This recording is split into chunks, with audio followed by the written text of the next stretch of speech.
Welcome to an introduction to stream processing, the whole story from the approximate beginning by me. So we're gonna talk about a little bit of a history of data infrastructure. We won't spend too long on that.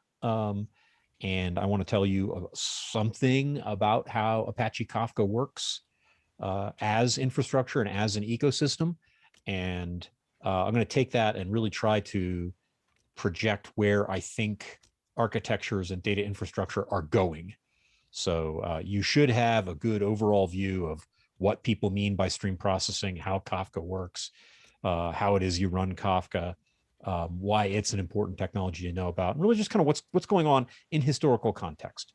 And I like to do that because, boy, everybody has just owned this quote, right? Wayne Gretzky said it, Steve Jobs quoted it, Michael Scott quoted Wayne Gretzky quoting it.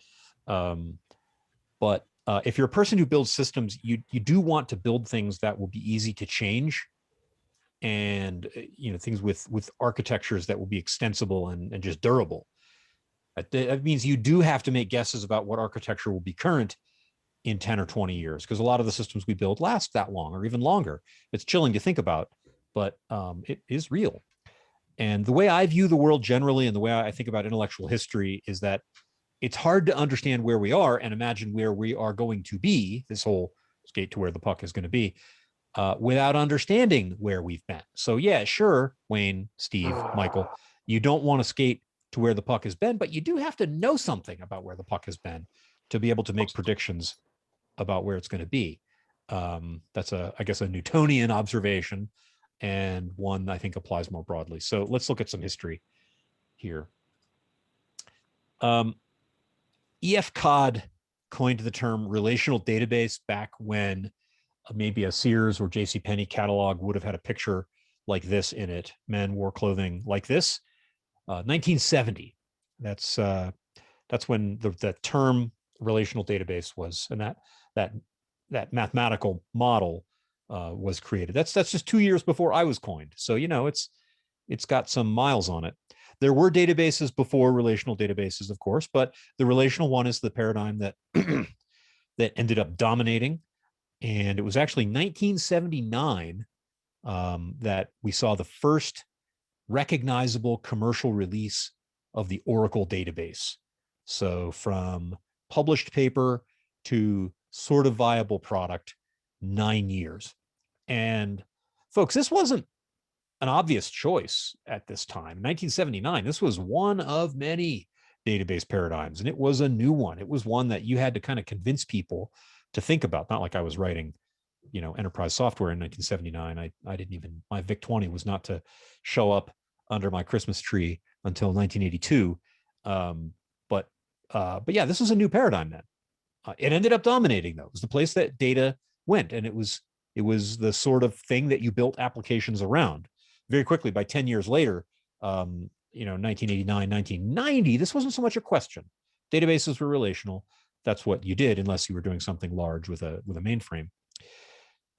Throughout that decade, throughout the 80s, companies built out LANs. I remember I read Byte magazine back then, and there were always these articles about this LAN revolution and what a big deal it was. And I didn't quite understand that then, but the idea was that you had this central database that managed the data for some part of the business, and you could write programs that accessed that database. They had forms, and they displayed data, and they communicated with that database. Windows came along kind of in the late 80s, early 90s, and people started to make these programs graphical with tools like Visual Basic and Fox Pro and all those other things back then. But this was what we called the client-server revolution. The idea behind these programs was that they helped knowledge workers get their work done more efficiently. I had a way of looking stuff up and changing stuff. I had a tool that helped me access that database in some relatively pleasant way. And I stress relatively. If you've been around long enough to have seen the sorts of client-server applications that got built in Visual Basic in the early 90s, they weren't always very pleasant. This was just a thing that the developers had untrammeled access to build whatever UI came to mind, and usually not a lot of professional design work went into those. But still, the database was the center of the world, and that worked really well. It was a huge improvement over what had come before and really democratized application development from what it had been in the mainframe era. While the web was happening in the mid to late 90s, I was working as a firmware developer. By the time I came to databases at the end of the 90s, the web had impacted them, and we saw what came to be called the three-tier architecture. This was just a way of bringing that client-server CRUD app from the early part of the decade to the web. It was just a different way of thinking about CRUD and really taking the whole mental paradigm of client-server and adapting it to now a somewhat more limited user interface toolkit, which was HTML and a little bit of JavaScript. The centrality of the database and the centrality of programs that help people do their jobs, like I'm a knowledge worker and I need forms to fill in and query, that paradigm was unchanged. And other things were happening at this time. Like you had to answer questions about what the business was doing. And now you had all these databases everywhere, right? All these little departmental databases and spreadsheets and things all over these networks. And people had to gather all that data together and put it in a place where it could be queryable, which led to the data warehouse, represented by a snowflake here, not because of the company Snowflake, but because of the so-called Snowflake schema that became the standard way to design a data warehouse. But what you had to do is you had to move data from that transactional system, that database that rules everything around you, to the analytics system that could then be queried.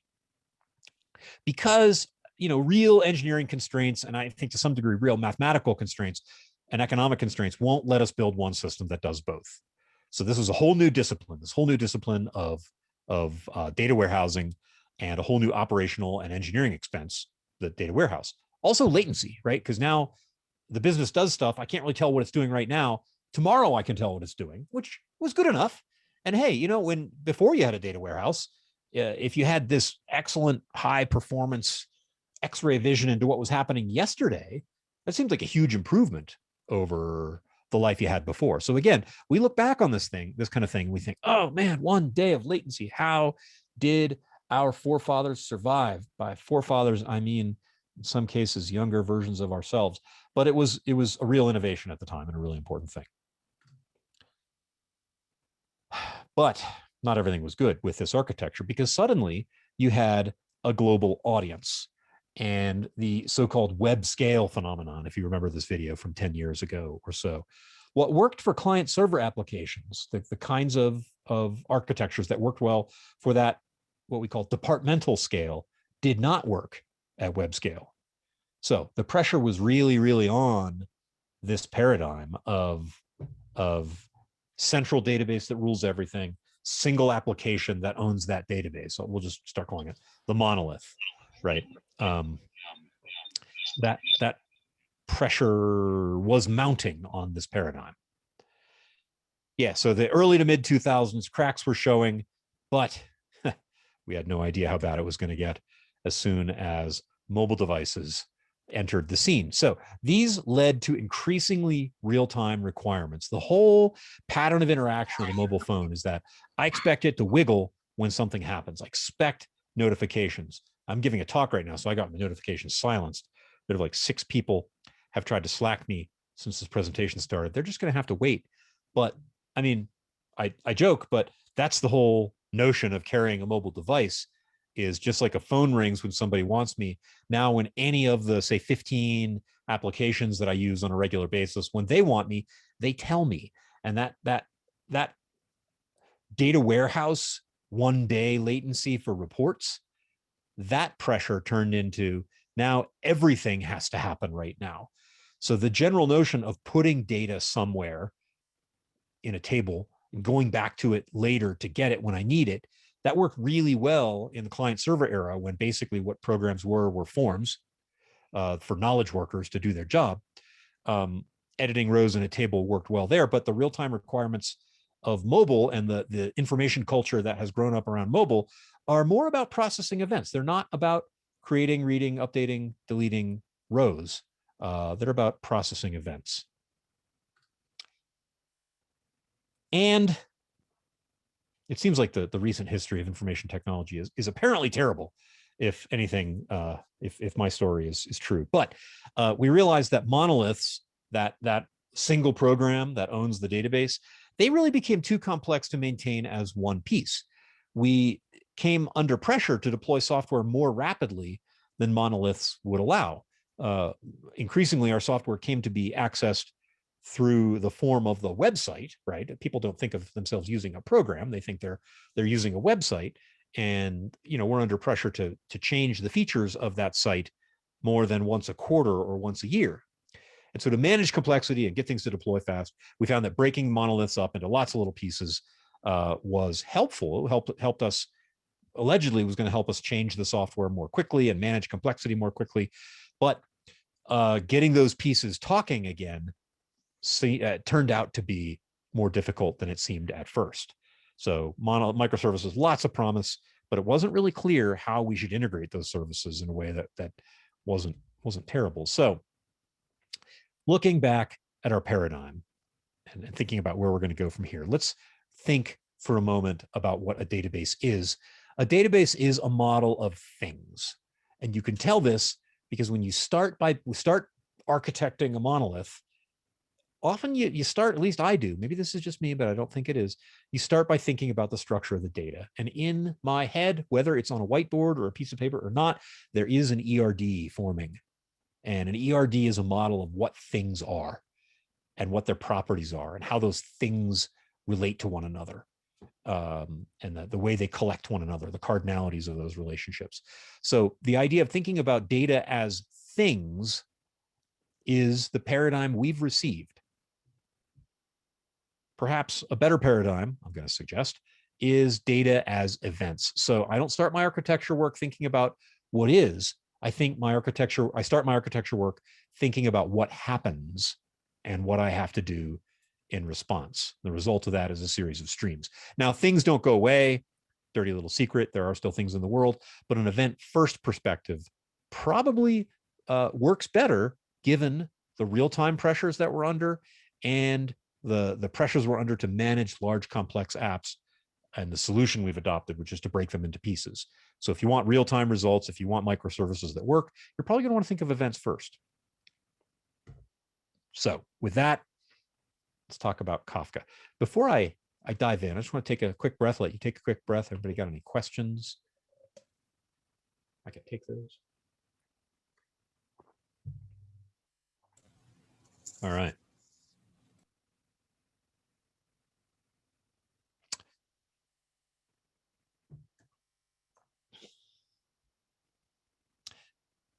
For Kafka, Kafka is a system for managing events. It's a platform and an ecosystem for managing events. And to do that, we need a system for keeping events in order. Kafka calls that a topic.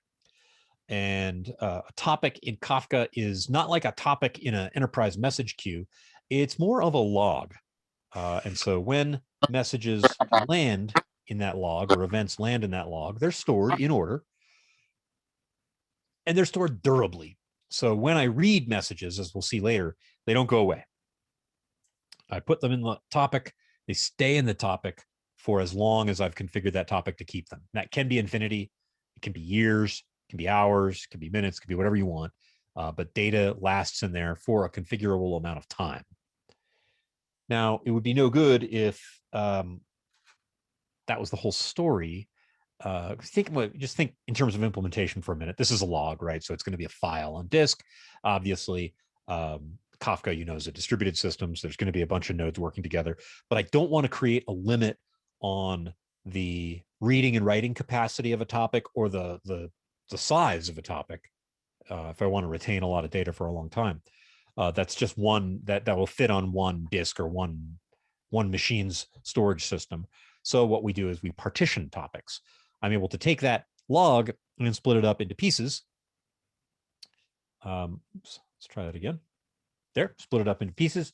And now I have a single topic represented by multiple logs. From the outside, as a developer looking at this, if I'm using Kafka APIs, then I just see a topic with a name. And of course, I'm aware that it has partitions, but that's not a thing that I manage directly when I'm writing code against Kafka. It's a thing you have to kind of know about sometimes, but it's more of a detail that Kafka itself manages, the fact that there are all these logs. One way that Kafka manages that is when I'm writing things into a log, now I have to decide what partition to write to. So if I'm an application outside of this Kafka cluster and I've got this topic that's got 3 partitions, one way to do this might be to say, well, let's just write each message that comes along. Let's round robin it from one partition to the next. And that actually can work. The nice thing about that is that there are no partitions that get more data, more activity than others.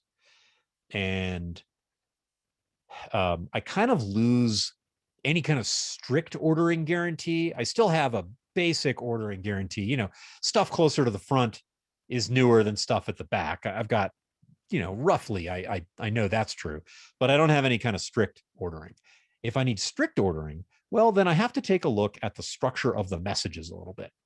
Each event or each message that I write to a topic is structured as a key value pair. It's a key and a value.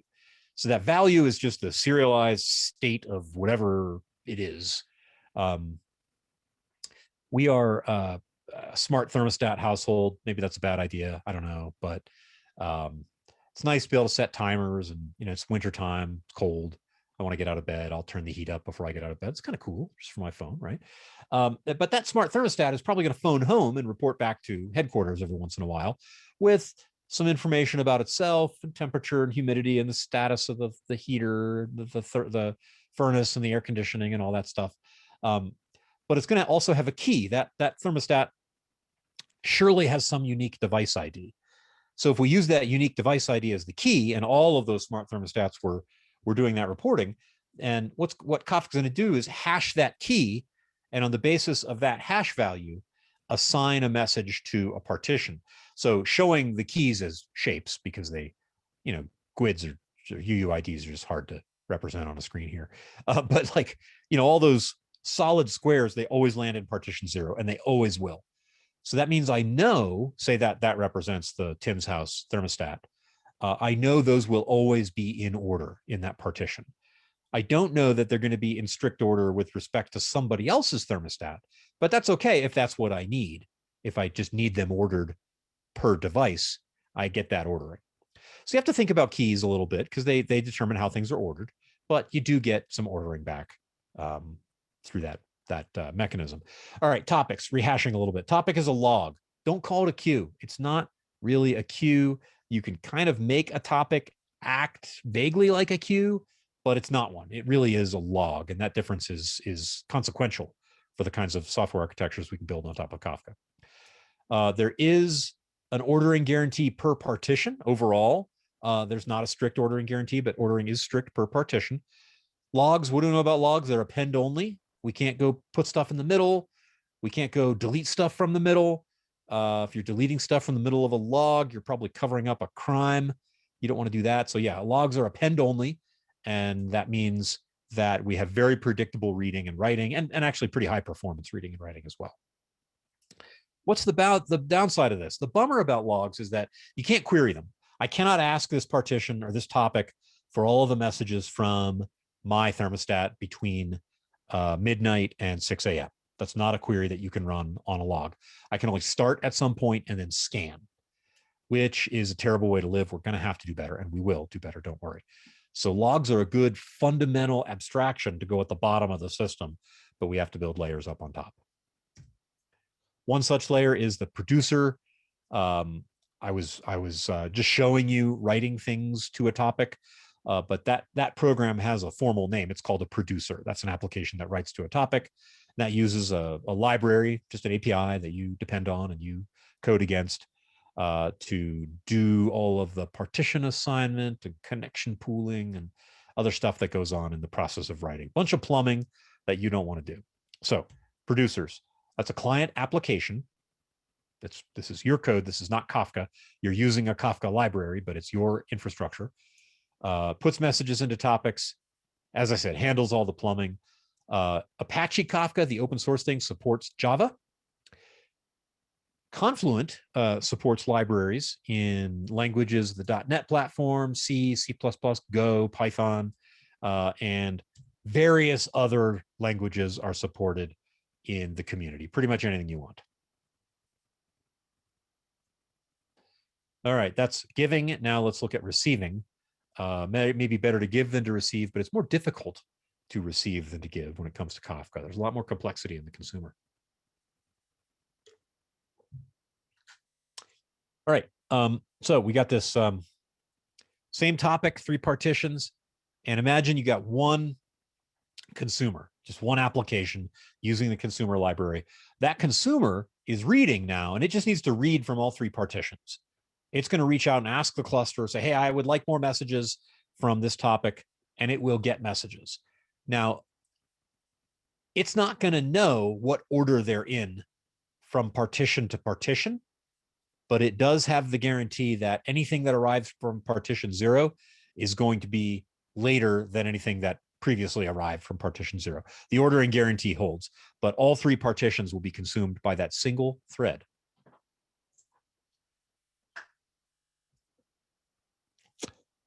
The nice thing is consuming doesn't destroy, so I can stand up another application. So I'm talking about smart thermostats, because that's a nice way to think about events, nice and easy way to think about it. So if I have one app, what would you do with smart thermostat data? You might have one application that analyzes energy efficiency and makes recommendations, sends people text messages, say, hey, maybe you should turn off your air conditioning right now because it's real expensive. I never say yes to that. And then another one that does some other thing that says, hey, you should get a little loyalty award because you haven't touched your smart thermostat in a week and you're just letting the algorithm take control. Those 2 separate programs could consume the same data, and that's fine. Basically, any number of consumers can consume one topic's worth of data. And we'll get to why that's important later. But I also have the ability to scale out a consumer. So if one instance isn't enough, well, I can add another instance, and it will automatically get a partition assigned to it. The consumer group and the cluster work together to do that assigning. I can add a third instance, and I only have 3 partitions here, so I can only scale that consumer out to 3, but this is automatic behavior in the consumer library. You just automatically get this horizontal scale thing. It's pretty cool.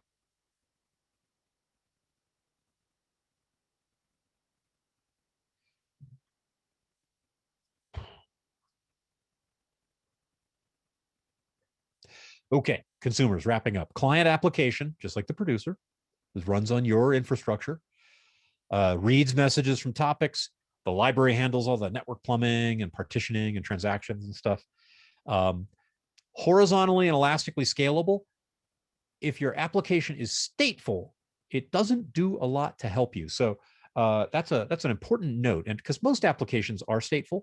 So if you want to do this dynamic scaling thing, or say failover, then we're going to have to add a layer to help us with state. So we'll get to that in a little bit. Same story with the languages: Java, Go, .NET, C, Python, all those, and everything else separated or supported in the community. Okay, now let's look at what happens when we start using Kafka in the enterprise. A typical way people start is to say, well, I have some application and things happen in that application. I need to ship those events over to another application. I heard Kafka's good. It's kind of like what a message queue does, but it's different somehow. I don't really understand how, but I'll use Kafka for that point-to-point integration. And that works well. And what people find is, say you're offloading data from the mainframe, right? You read data out of the mainframe, write it to a Kafka topic, and consume it in some application. That's like your point-to-point thing. But that works really well, and you realize, oh wait, I also want that data in Elastic, and I want it in S3, so the data science team can do their thing with it. I've got some other legacy application. I'm going to offload that data and put it into a topic. And Kafka quickly works itself into this central nervous system kind of role. You started with mainframe offload, but you realized data was useful once it got into topics, and so you put more data into topics, and you end up writing, processing that data and writing it to multiple places. Those arrows, by the way, are a trap. Oops, I don't know why Elastic just burned up there. There was no reason for that. But those arrows are a bunch of work that you shouldn't have to do. That's kind of pluggable data integration work. So writing to Elastic, writing to S3, offload from a database, offload from a mainframe, that's going to be the same no matter what business does it. So Kafka has a component called Kafka Connect that is a part of open source Kafka. You can get this fully managed in Confluent Cloud. Connect is just a part of Confluent Cloud. And what Connect does is implements those arrows.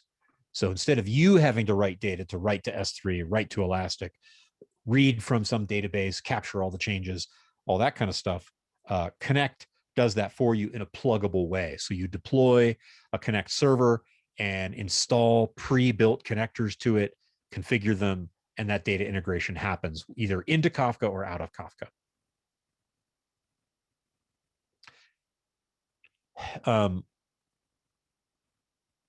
Once you do that, another thing starts to happen. By the way, this journey I'm trying to take you on here, you've got some basic Kafka functionality in place.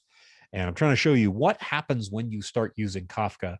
And when I say stream processing, I'm trying to build a picture of what that really means. We're getting there a piece at a time. So pay attention to what happens next. After I do that multi-point data integration thing with Kafka, I'm going to realize something. I'm going to realize ETL used to be like this. Remember, we got data from some big system or maybe a bunch of systems, and we crunched it overnight because that was off peak time. And then we put it in this other database that we could query in an efficient way. Well, once I've got data in a topic, data in topics, messages, events in Kafka topics kind of want to be dealt with right away. Now, it's a log. The data is going to stay there. It's not going anywhere. But all the shape of all of the tools here are things that help me write programs to deal with messages right now. And so rather than waiting overnight, why not just write a stream processor that consumes messages from the source topic, does some work on them, computes some aggregates, and then writes messages down to that destination topic? Why not just do that? Then that destination topic is available to be consumed by some application, S3, Elastic, whatever, right? Now I've got real-time ETL that has suddenly crept into my life. This is a very natural evolution from Kafka as integration technology to Kafka as real-time stream processing technology. And once I do that, if I'm just doing that with the vanilla consumer and producer library in that poor stream processor, I have to solve a lot of problems. I have to solve my state problem that I mentioned before if I want to scale or do failover. There's a bunch of framework code to do aggregations and time windows and deal with out of order data and all the kind of stuff that happens in stream processing, which is not my job to do. So we have an API for that. That's Kafka Streams. Kafka Streams is a part of Apache Kafka. It's a Java API, very, very functional in flavor. So if you've used any functional collection framework in the last 10 years, a lot of the parts are functional language. A lot of the parts of Kafka Streams will seem familiar. Is there anybody else who is able to admit people? I've got somebody. Hey, Tim, I've been admitting people. Oh, you have been? Okay, I just saw one join. Good. Okay. All right. Kafka Streams creates an abstraction on top of a topic and calls it a stream. And a stream is now a Java object with an API. You do things to it. Also gives you a way of turning streams into tables, which is pretty cool. The difference between those two is like, honestly, a whole presentation's worth of thinking. So if the difference between a stream and a table seems weird to you, don't worry, you're not at all alone. It's a tough concept to crack, but Kafka Streams gives us these two abstractions, and they're pivotal.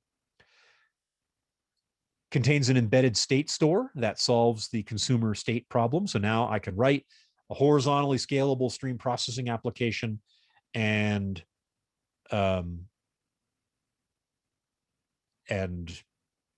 can horizontally scale and not have to worry about state. And if a node dies, then that state will be replicated to a new node that I bring up, and it works pretty well. Kara, I see your comment. Tried to switch from phone to PC and lost sound.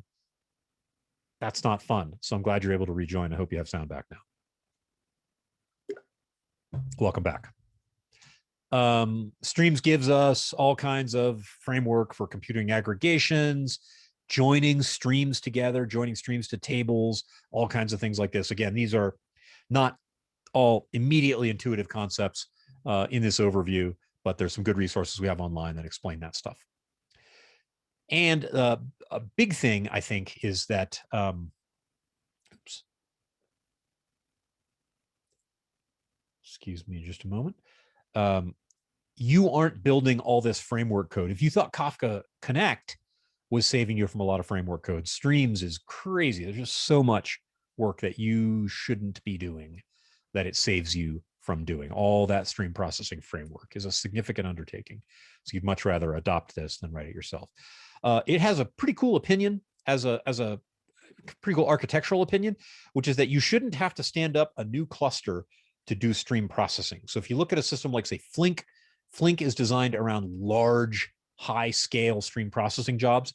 Kafka Streams certainly is comfortable scaling up, but it scales up like a consumer group.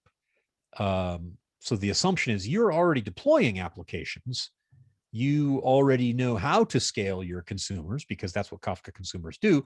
So Kafka Streams is just extra functionality in the consumer. It literally is just a Java library that you depend on. And it looks something like this. You don't need to follow this code. You know, obviously it's moving too fast and the font is too small, but I just want to kind of let you see what a Kafka Streams application looks like and how big it is.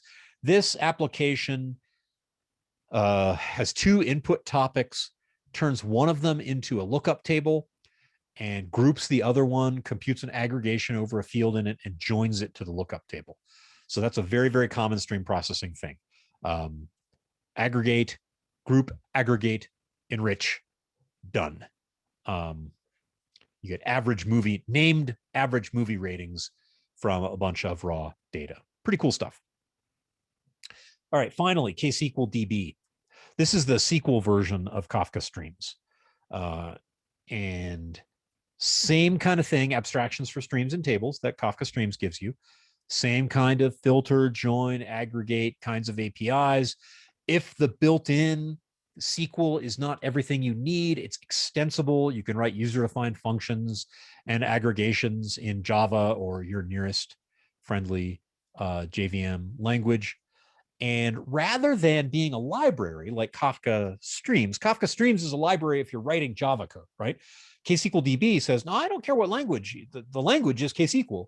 I don't want you to have to write things in Java because maybe you're not a Java shop. Maybe you don't want to stand up a service just to do stream processing. So it now gives us the option of deploying on its own cluster. That's how KSQL DB works. Let me show you a diagram. So I got a topic somewhere, right? Somebody's putting stuff in that topic. I don't even know where it comes from. That could have been my last Kafka Streams application producing stuff to that topic, or it could be just a raw producer getting data from my smart thermostat network and producing it to a topic. Then I've got a cluster of KSQL DB nodes which consume from that topic and run my KSQL query, then produce their results to a new topic. So those queries are continuous programs. They're running constantly, consuming from one Kafka topic, producing to another, and they never stop. Now, if data stops arriving at that source topic, then the query doesn't have anything to do, but it's still there, still ready for new data to arrive. I want to show you, I'm cheating a little bit here, but the KSQL I'm about to show you is the equivalent functionality to that Streams program I just showed you. Now I'm cheating because there would be DDL here as well. I'd have to define the stream called ratings and the table called movies. And sometimes when you define say a stream, you have to monkey with the key a little bit. Maybe the key isn't quite right, and you have to do some transformations to extract a field from a message and make that the key. That's typical kind of rigmarole that you might have to do. That could be a few more lines, but the core functionality, this is what that Kafka Streams program was doing. It's computing an aggregate on a stream and joining to a lookup table. Pretty compact. And again, there's nothing in that doesn't look like ANSI SQL. It's really easy to understand. What takes a little bit of thinking is the fact that now we have things called tables, and now we have things called streams, and what's the difference, and why is my join creating a table when it started with a stream? Yeah, you gotta reason through those things, which takes a little bit. You might spend a half an hour watching some videos about that, thinking about it before that concept really gels. I very much remember the process of beating that into my mind. So don't worry if that's not entirely clear in this survey. But that's KSQL, and that's pretty cool. So, all right, where are we? We are in Act 3 is where we are. We started with a history of information technology over the last 40 or 50 really years, starting with the birth of the relational database, and then leading more recently to the fact that the monolithic database-centric application architectures that we all inherited when we joined this industry, those are showing their age as a paradigm. They're not dealing well with complexity. They're not dealing well with scale. They're not dealing well with real-time requirements. But that leads me to ask, what even is a database? Well, databases, like ogres, databases are like onions. Yeah, I've been trying to cook more with onions recently. I just thought I've kind of historically not really liked onions very much. And I thought I'm probably too old at this point to not like onions. I just don't feel like I can get away with that. So trying to use more fresh onions and garlic recently. A lot of experience cutting onions. And I learned this trick that just sounds like nonsense, but you got to believe me. Try it. Take a match, like a strike anywhere kitchen match kind of thing, and just hold it in your teeth while you're cutting the onion. Number one, you look cool. So even if it has no effect at all, you look cool while you're cutting the onion. So that's a win. Number two, I cry less when I have a match in my teeth. Yeah, Sam, we're going to find out what layer of the database makes us cry. You're absolutely right. Databases do make you cry. Onions make you cry. Try the thing with the match next time you're cutting an onion. Anyway, what's the outer layer? That nice papery layer? That layer doesn't make you cry when you remove that. What's on the outside of that database? SQL, right? There's an API. It's everywhere. Every few years, we invent some new kind of data storage paradigm, and we say we don't need SQL anymore. That happened 11 years ago, 12 years ago, with a movement named after the fact that we were rejecting this fine language.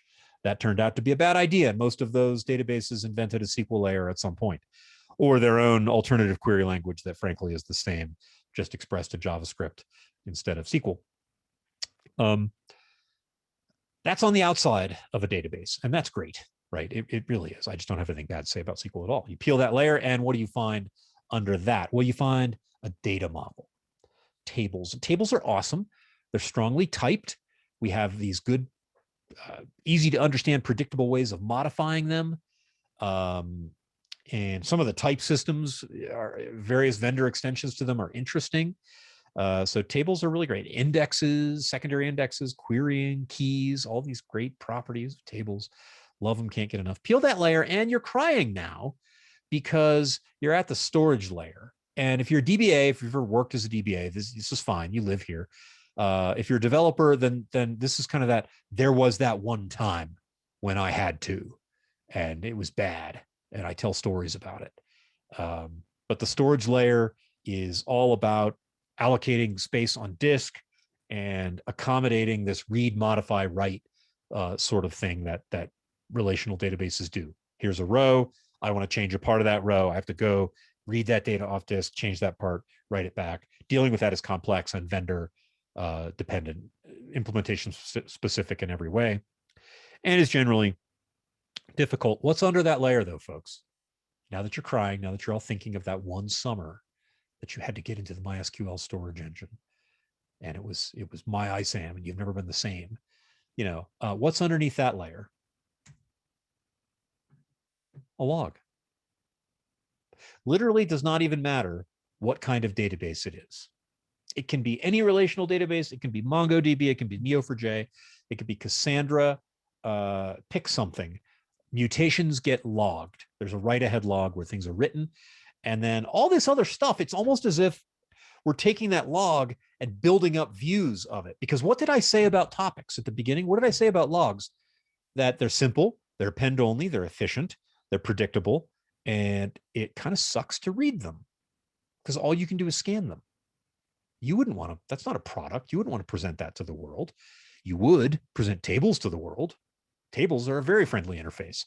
And so it's almost like the database is reading this commit log and building up these materialized views of the things that are in it to present something that conforms with our type system and our performance contracts and is generally just a better way of loving our neighbor than saying, here are some events, take them. All right, that's databases. Let's talk about microservices. If you want to know where stream processing is going, this is where I think it's going. Real-time ETL, if you adopt that integration and ETL and stop there, you will do well. That's a real win.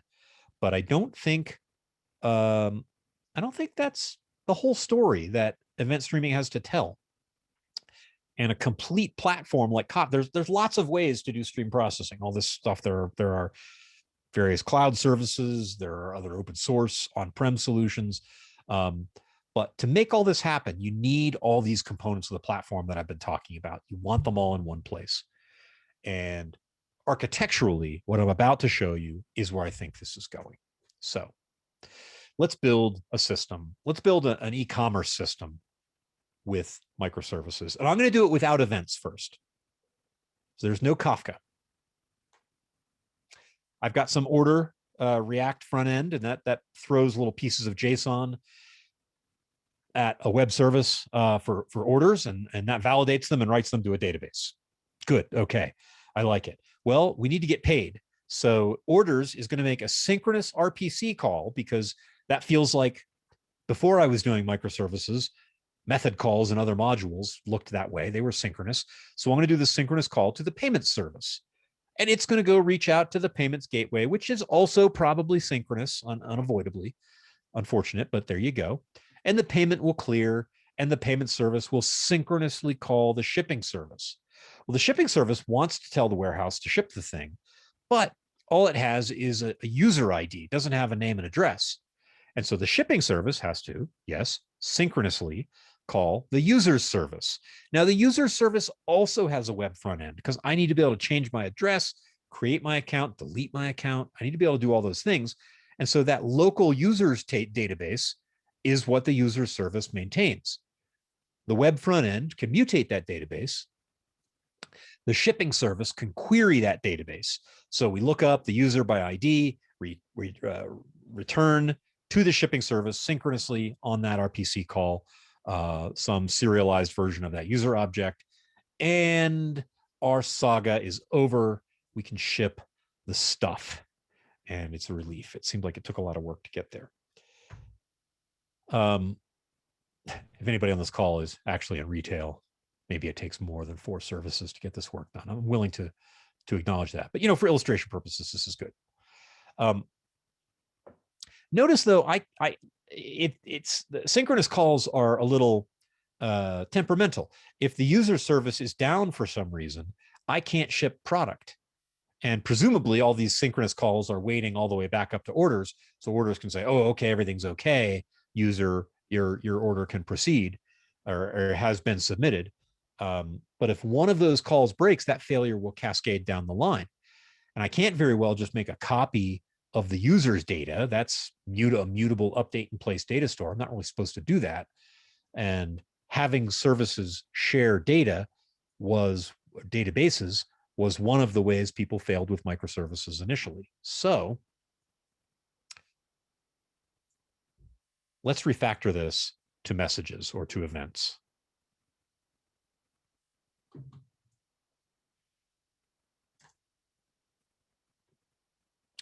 I'm going to take away that synchronous interface, and I'm going to replace it with a topic. So now when an order gets placed, I still validate it. I still might write it to a local database, but I'm also going to produce it to a topic. And once I produce it to the topic, I forget about it. As the order service, I am not worried about whether anything happens. These are asynchronously coupled services. I have produced the event. I'm going to treat all the other services like adults and let them do their job. Payments, of course, it will still do its synchronous thing, calling the payment gateway, getting the response back. And when the payment has been settled, then it will produce a message to a new topic called, settled orders or whatever it's called. Now, before I go any farther, you see we still have some synchronous stuff there. Shipping still has to call users, but let's just look at what's happened here. I now have a log of orders and paid orders. And I wrote that topic from the orders service, the one over on the left, between orders and payments. I wrote that so payments would have something to do. But remember, when payments consumes a message, it doesn't go away. It's not a queue, it's a log. So if I have a customer loyalty program that wants to add some new service, if I have fraud detection, if I have some kind of dynamic inventory control service, whatever other services want to grow up around that data, I don't even need to know the developers who write them. As long as the schema is known and they've got rights to access the data, and governance and schema management are not things we're talking about today, but those are things that are solved in the Confluent and the Kafka ecosystem. Some of those solutions actually are Confluent things and not Kafka things. But anyway, point being, if I've got access to the data and I know what the schema is, then other services just get to grow up on that data. It's like soil, and things grow in it. So I have this opportunity to have an evolvable architecture here that I might not have had otherwise. That, frankly, with the RPC solution would have been difficult to get. We still have one more problem to solve, though. I still have that unfortunate synchronous connection between users and shipping. Well, users still has its database, that's fine. But every time somebody creates or changes or deletes their user profile, I'm going to produce a record to that Kafka topic. I might even have that happen automatically. By the way, I could do that with what's called a CDC connector, a change data capture connector from that database in there. Lots of ways to skin the cat here. But the point is, I am now producing a change log of what has happened to that user's table. Now, recall that events are immutable. You say words that you regret, and you can't unsay them. You make a decision that you regret, you can't unmake the decision. You produce an event, and the event has been produced. And so I'm sharing immutable things now, rather than access to a shared mutable update in place data store.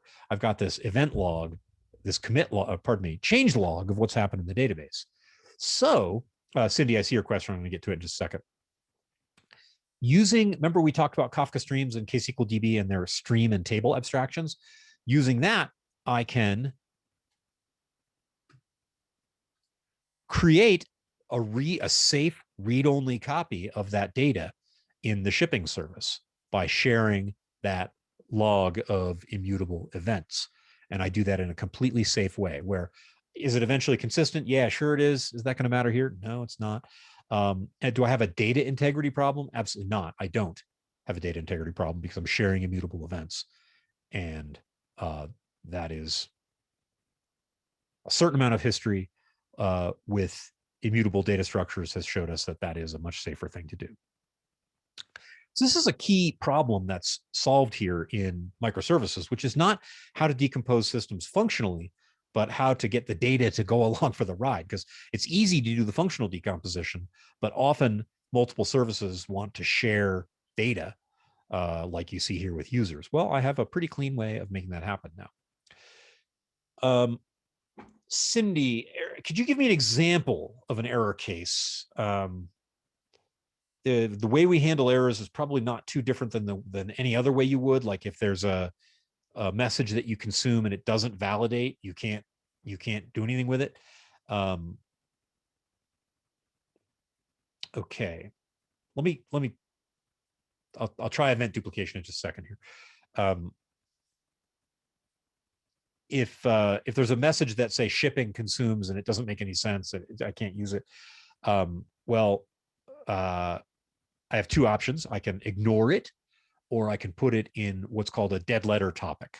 Now, dead letter queues come from enterprise messaging systems, message queues, and they were kind of a different thing there. What a dead letter topic is in Kafka is a way of saying, this is a business event I'm supposed to process. I can't, so I'm going to put it here.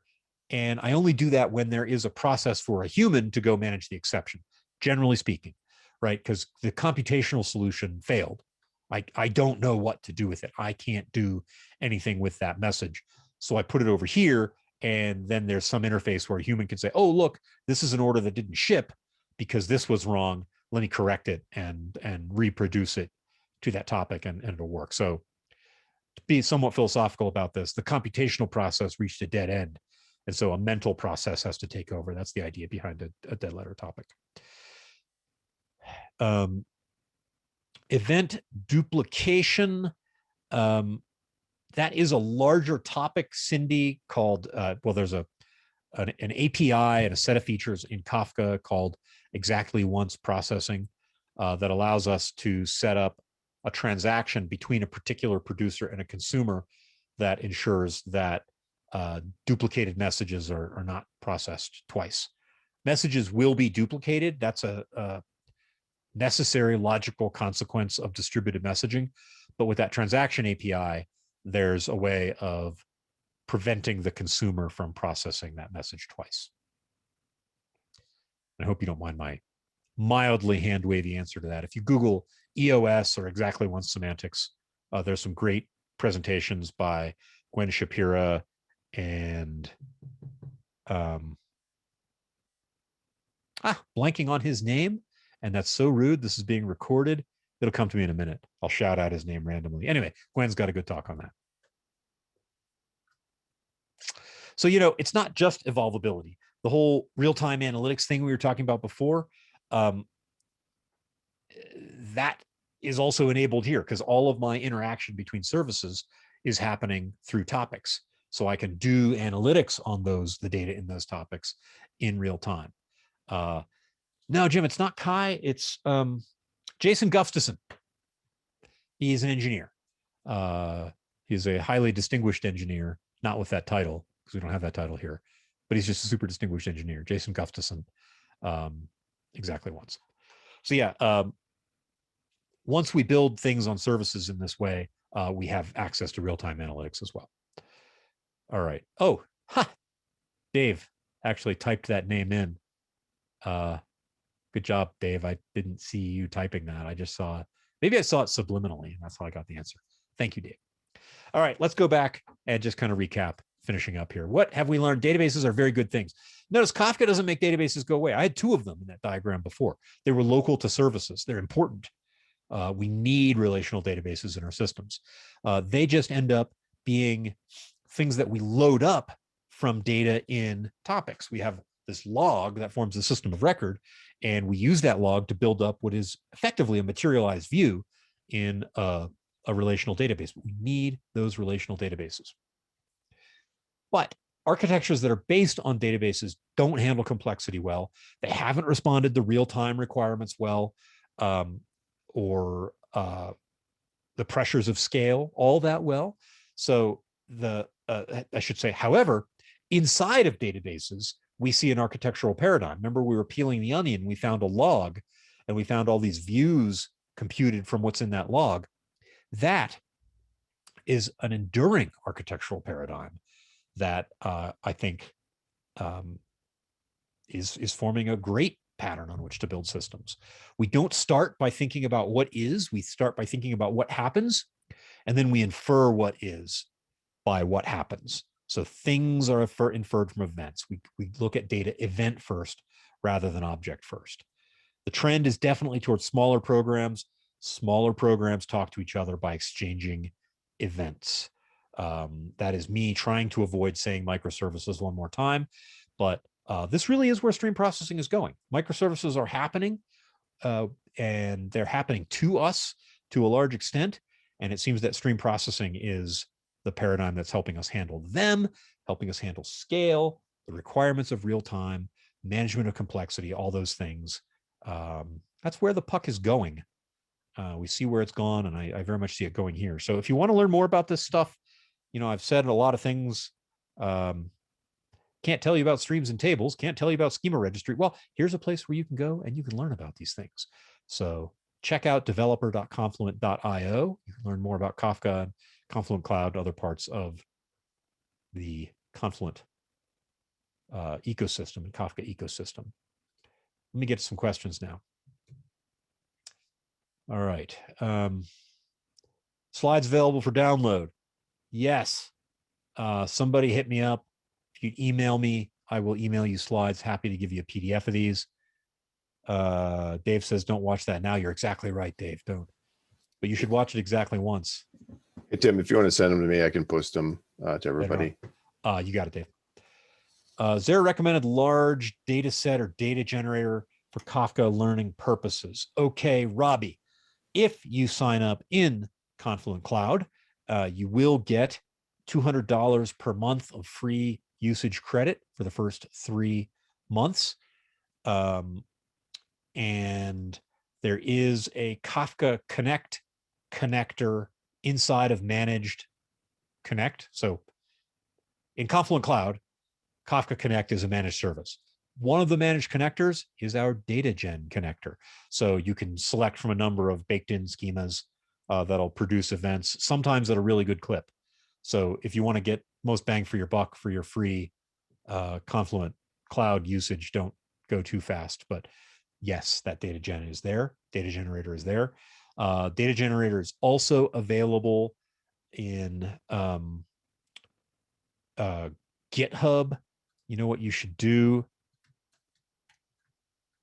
You should go to the brand new Confluent community forum and ask, hey, how do I run the data generator locally? That post may already exist. If it doesn't, we'll get you an answer to that. Some good step-by-step instructions if you want to do it locally in Docker. The cloud data gen is based on a connector that my team wrote locally, so it runs locally just fine. Brandon Watts asks, how does one handle, by the way, David, if we need to go and I need to stop talking, please just cut me off. You're good. How does one handle schema evolution in messages, Brandon? Just be very careful with your design initially and get everything right, and you won't have to. Next question. Sorry, just kidding. Had you there, didn't I? Okay. Again, in Confluent Cloud, there's a component called the schema registry. And you can, there's a couple different ways to do it, 3 different ways to do it. You can have JSON schema messages, Avro messages, or protobuf messages. You can define, in the case of protobuf and Avro, define the schema with a file and say, okay, this is the format of these messages. And then also define per topic whether you want things to be forward compatible or backward compatible. So as you're evolving schema, because of course you evolve schema, even if you're a perfect designer, the world changes and you have to change things. As you're evolving schema, you want to know, do I version my readers or my writers first? And that determines whether you want forward or backward compatibility. And you configure that on the topic through the Confluent schema registry. And that will tell you now when you go to register a new schema, whether that new schema is going to break that rule.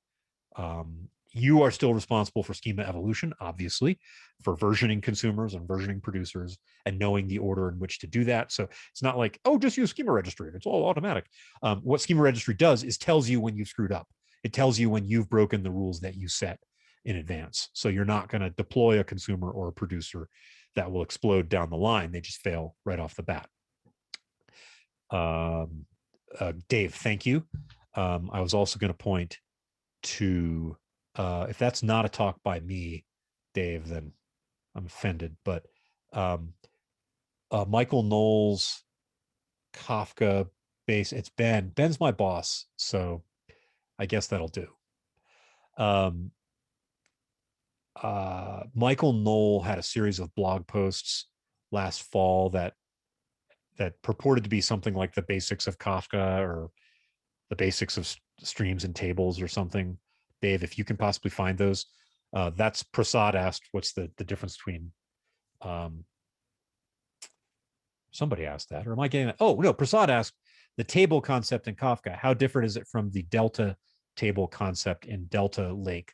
It is very different, Prasad. It is, I think if I'm reading you right, it's different. A table is like the summary of the current state of the world.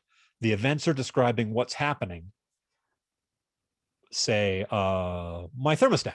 Every minute, my thermostat is reporting the current temperature. Well, who cares what it was an hour ago? What is it right now? So the table tells you right now, just the most recent event, the data for that most recent event. And that's not an adequate answer, but it's going to have to do. Sam Portillo asked free data sets, data gen, same answer as before. Schema evolution. I was dropping a link to a GitHub. Oh, you were. I see that. Yes, awesome public data sets. Yeah, you know what? I want to make those streamable. I want to make those inputs to some Kafka Connect connector. Haven't quite got there yet. How's Kafka compared to Pulsar Akka? Okay, Akka is roughly comparable to Kafka Streams, so it's a different API for doing stream processing. Pulsar is a different Kafka, so it's a whole nother approach to being Kafka. Pulsar, just briefly, it was a very important architectural decision for Pulsar to decouple PubSub and storage. So with Pulsar, you've got this one distributed system that handles storing of stuff long term, and another distributed system that's like a cache layer for reading and writing to that long-term storage. And then you've got the third system, which is Zookeeper. So you've kind of got these three systems working together. So a little bit more operational complexity, trying to solve the problem of scaling storage and PubSub independently. And so there are some pretty impressive things you can do with that. If you've got some set of data that all of a sudden you need to read and write it a lot faster, like I'll just say you've been slash dotted and you need to pub sub on that data set a lot faster. Well, you can scale that pub sub tier real fast, and that's impressive. The downside being that I've got these two systems I have to operate now. So in Confluent Cloud and in Confluent Platform, the commercial things, you've got tiered storage, which basically accomplishes that same thing of saying data after a certain age, we'll put it in S3 instead of on brokers. That's coming to open source Kafka soon with a thing called KIP 405. There are other things to say about Pulsar and Kafka and comparing APIs and things like that. But the big difference is you're getting, for the cost of more operational complexity in Pulsar, you're getting this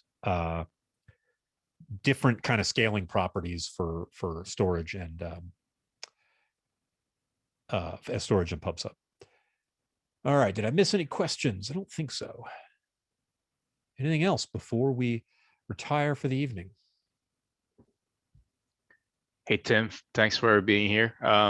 Is there a way to scale producers? If the producer is not writing enough to a topic, is it a common pattern to maybe create a new topic? Well, an individual producer is limited by the compute and IO on the system it's hosted on.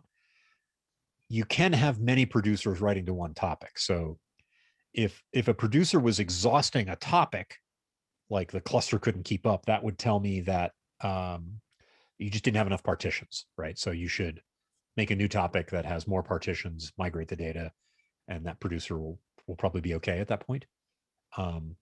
But then at some point, say you have 100 partitions and you've got 200 nodes in your cluster, and it's just some giant thing.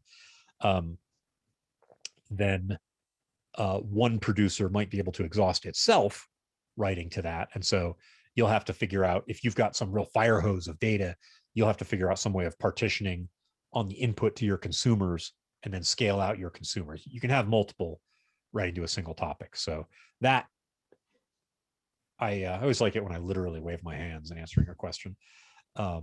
because that is hand wavy that, oh, you'll just partition your little fire hose.